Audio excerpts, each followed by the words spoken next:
Bismillahirrahmanirrahim.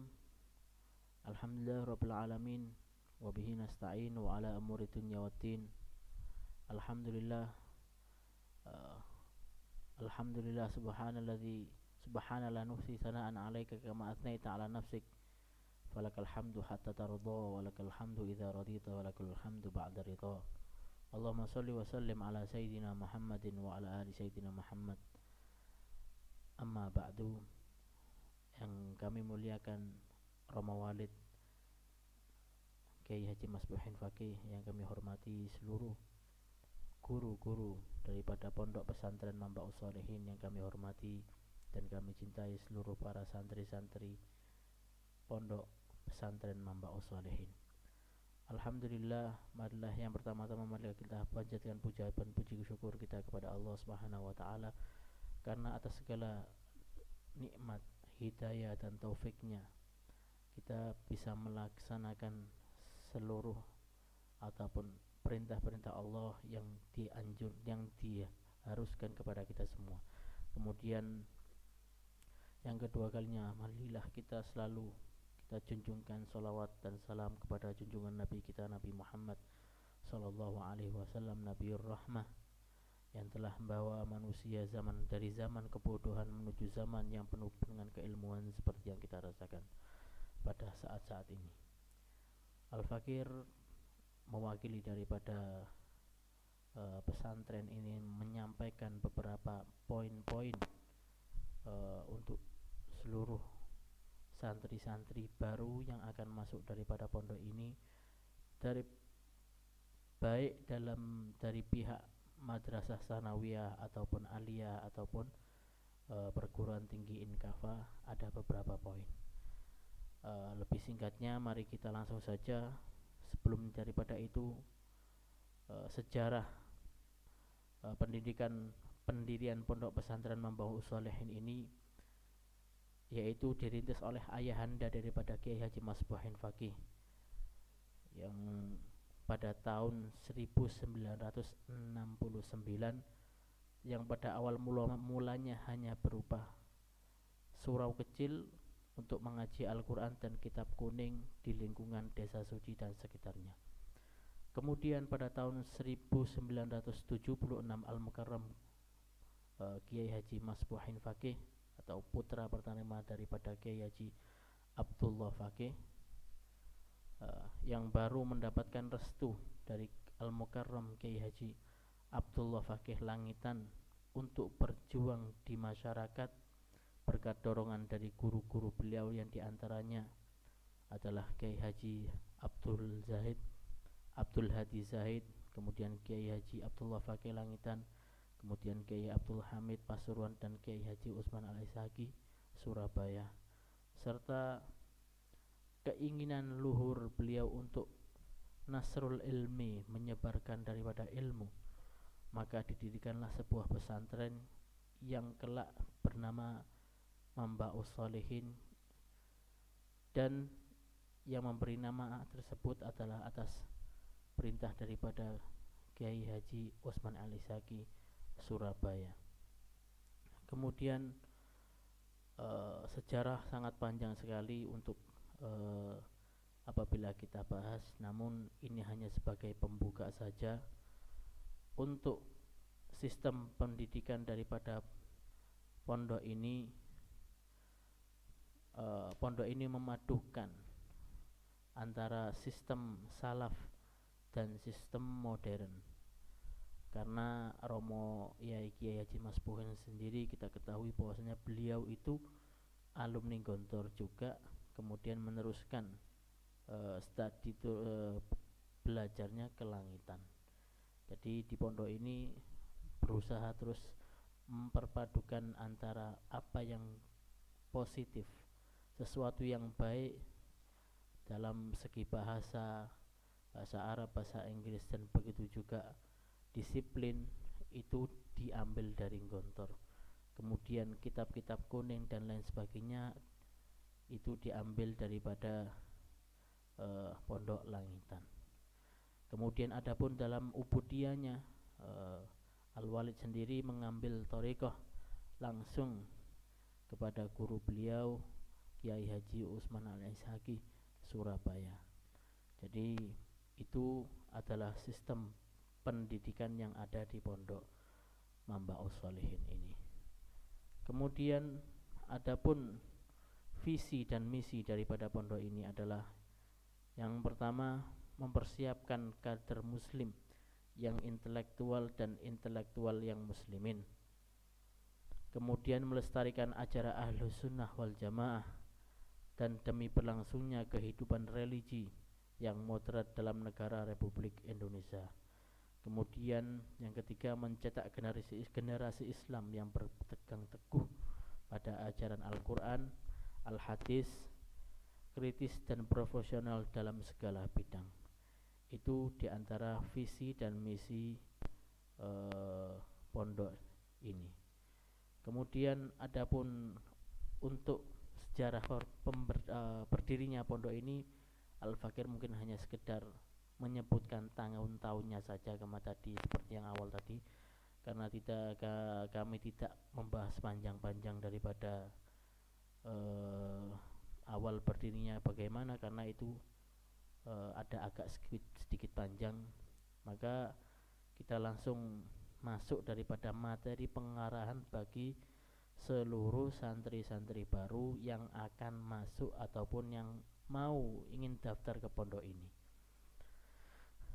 Kemudian poin-poin tersebut yang Al-Fakir sampaikan, yang pertama, tujuan pesantren adalah mencetak generasi yang alim, soleh dan kahfi. Kemudian ujian nasional atau kita singkat UN hanya sebagai pelengkap atau penyempurna dan tidak menjadi tujuan pokok. Maka adanya ujian nasional tidak menjadi tujuannya pokok berdirinya pondok ini. Tidak, jangan salah memahami. Karena adanya ujian nasional hanya untuk penyempurna atau pelengkap sehingga nanti ketika santri-santri keluar daripada pondok ini bisa melanjutkan studinya, pembelajarannya ke universitas-universitas yang di luar dari pondok ini. Maka dari itu adanya ujian itu atau ujian negara hanya sebagai pelengkap, bukan tujuan pokok. Tolong diingat. Kemudian kegiatan ekstra meliputi kursus bahasa, seni Al-Banjari, qiraatul Quran, kaligrafi, dan olahraga. Itu adalah beberapa kegiatan-kegiatan ekstra yang ada di pondok ini. Kemudian poin yang ketiga, ketentuan penting lembaga. Ada 3 lembaga kita di sini. Ada Madrasah Sanawiyah, kemudian Madrasah Aliyah, kemudian perguruan tinggi Inkafa, Institut Keislaman Abdullah Fakih. Poin yang A, Madrasah Sanawiyah atau kita singkat MTS. Yang pertama, calon peserta santri baru diharuskan mengikuti tes Al-Quran dan beberapa bacaan sholat. Maka dari sekarang tolong disiapkan, karena nanti mempengaruhi daripada kelas ataupun kalian yang tidak, jadi intinya tidak semua santri diterima di pusat, karena kita ketahui ada pondok-pondok cabang, ada yang di Menjeng, kemudian ada juga yang di Balong Panggang.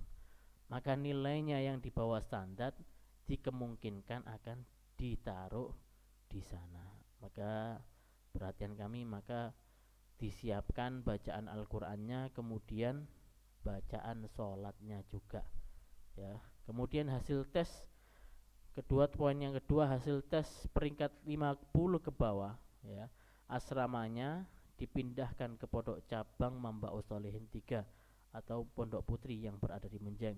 Kemudian dan Mambaus 5 untuk putra yang berada di Balong Panggang untuk mendapatkan pembinaan lebih intensif. Jadi sebelum daripada itu, untuk yang ingin masuk daripada pondok ini madrasah sanawiyah, maka harus menyiapkan persiapan baca Al-Quran dan baca doa-doa di dalam sholat.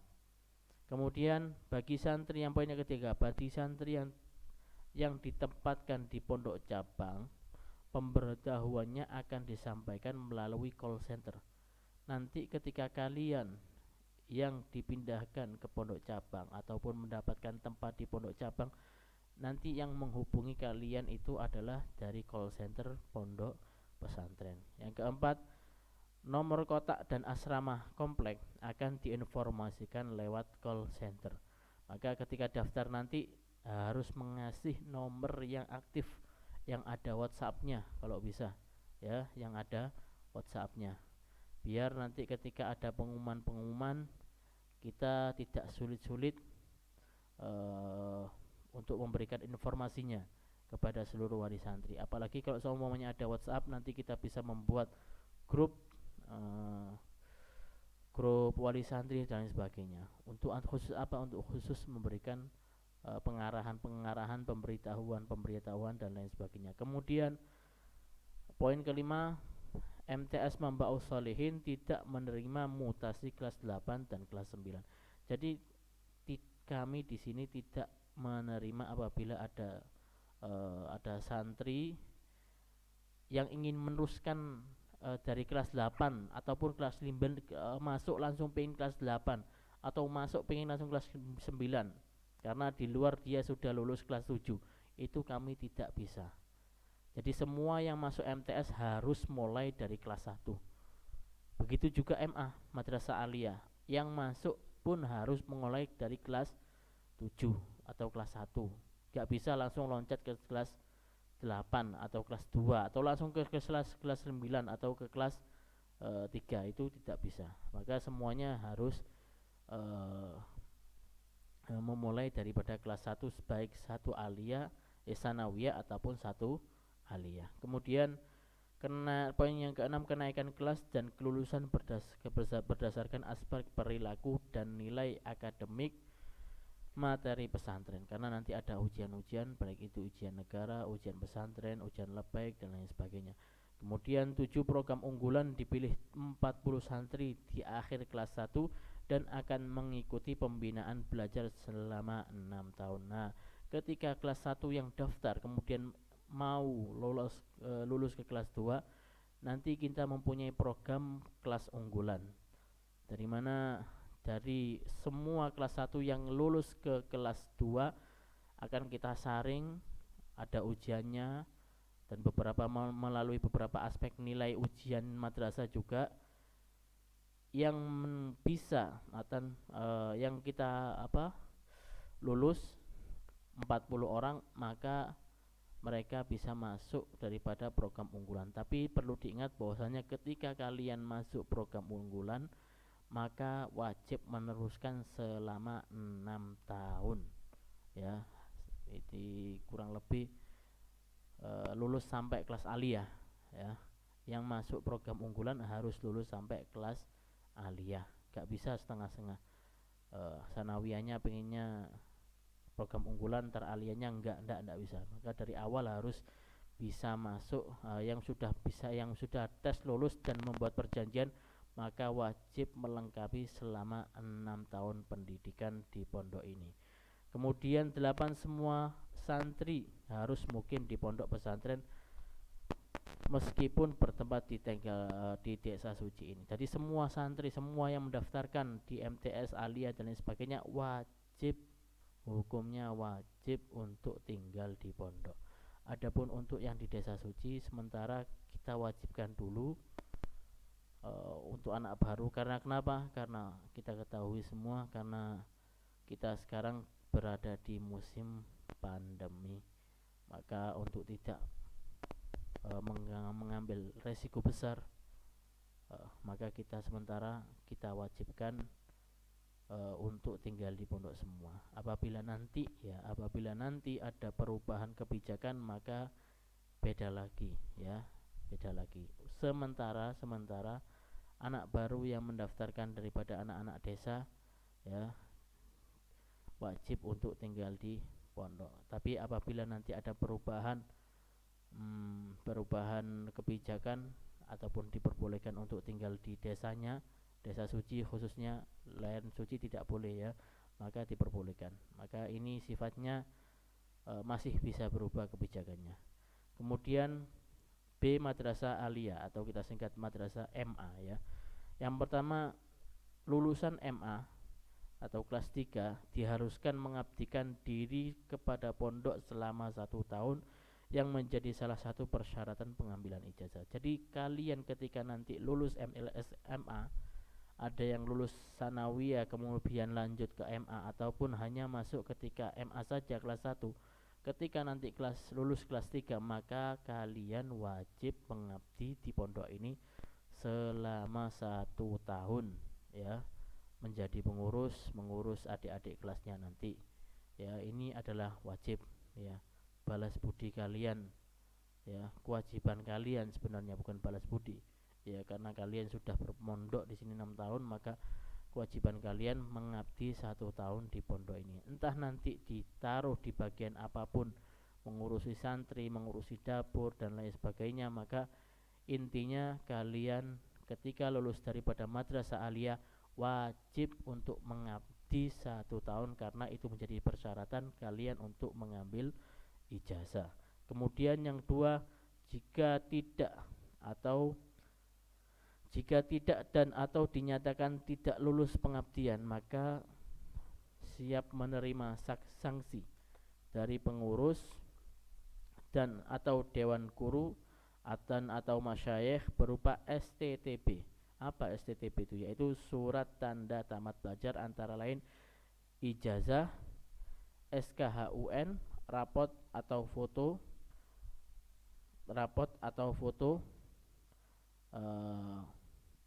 yang kopiannya tidak diterimakan selama 2 tahun. Kemudian yang ketiga, tes MA meliputi baca Al-Quran atau itu tes-tesan lisannya, kemudian imla, menulis bahasa Arab ya itu, kemudian 20 soal tulis yang mencakup daripada nahwu, shorof, fikih dan matematika. Ini hal-hal yang diujikan daripada madrasah aliyah. Ada agak banyak. Kalau tadi madrasah sanawiyah hanya Al-Quran dan bacaan sholat. Kalau di sini ada baca Al-Quran, kemudian ada imla, nulis bahasa Arab, kemudian 20 soal tulis yang mencakup daripada nahwu, shorof, fikih dan matematika.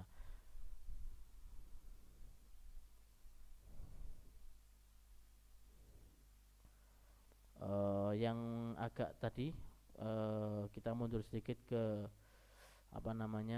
poin kedua, jika kalau seumpamanya tidak mengabdi ya, maka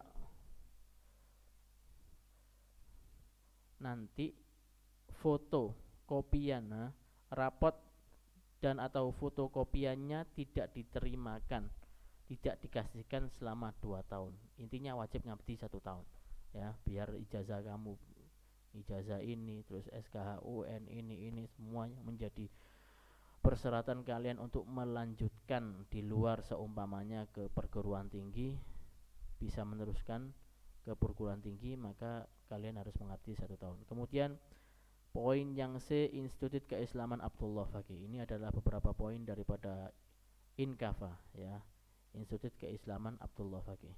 Bagi yang ingin mendaftarkan, perlu diketahui bahwasanya terdapat 3 fakultas ya. Di sini ada 3 fakultas dan 7 jurusan. Fakultas Tarbiyah meliputi PAI ataupun Pendidikan Agama Islam, PBA Pendidikan Bahasa Arab, PBI Pendidikan Bahasa Inggris. Kemudian Fakultas Syariah meliputi HKI Hukum Keluarga Islam dan HES Hukum Ekonomi Islam Syariat. Adapun Fakultas Usuluddin dan Dakwah meliputi IQT, Ilmu Al-Quran Tafsir, Ilmu Al-Quran dan Tafsir. Kemudian KPI Komunikasi dan Penyiaran Islam. Itu yang ada di pondok kita ini ya, 3 fakultas yang mencakup daripada 7 jurusan. Kemudian santri wajib menggunakan, ini untuk semua santri wajib menggunakan kopiah putih dan jubah putih saat sholat berjamaah 5 waktu. Jadi semua santri yang ingin mendaftarkan nanti tolong disiapkan ya, harus memakai baju putih dan jubah itu yang panjang itu loh ya, yang putih. Untuk apa? Untuk sholat 5 waktu. Jadi bukan seperti pondok pesantren yang di lain, mungkin mereka pakai takwo kalau sholat, enggak pakai sarung atau enggak. Kalau di sini wajib pakai jubah dan peci putih ketika sholat 5 waktu. Kemudian santri diharap menjaga protokol kesehatan agar terhindar daripada wabah COVID-19. Jadi ketika nanti antum semuanya jadi untuk menimba ataupun diterima di sini, kalian harus membawa alat kesehatan protokol dari masker, hand sanitizer, kemudian piring sendiri, sajadah, kemudian tikar atau alas buat untuk istirahat, untuk tidur dan lain sebagainya, untuk menunjang kesehatan kita semuanya. Mungkin itu saja yang Al-Fakir sampaikan, kurang lebihnya mohon maaf sebesar-besarnya. Apabila yang ada daripada beberapa poin yang kurang dimengerti atau tidak paham, mungkin langsung bisa menghubungi daripada pihak call center pondok ataupun pihak setiap lembaga-lembaga, baik lembaga madrasah sanawiyah, aliyah ataupun inkafa. Mungkin itu saja yang bisa Al-Fakir sampaikan. Jazakumullah khairan katsiran ala husni ihtimamikum. Assalamualaikum warahmatullahi wabarakatuh.